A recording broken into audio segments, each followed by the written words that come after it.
Diduga saling ejek, dua kelompok pemuda di Belawan, Sumatera Utara terlibat tawuran dengan menggunakan senjata tajam dan lemparan batu.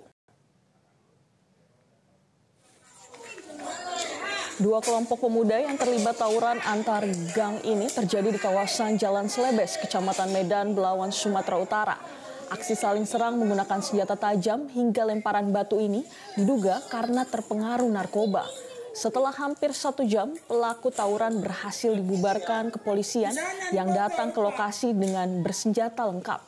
Tidak ada korban jiwa dalam kejadian ini, namun atap rumah warga banyak yang rusak akibat terkena lemparan batu. Untuk mengantisipasi tawuran susulan, petugas kepolisian dari Polsek Belawan dibantu dengan Sat Sabaraha Polres Pelabuhan Belawan masih berjaga dan akan menindak tegas terhadap para pelaku tawuran yang telah membuat resah warga.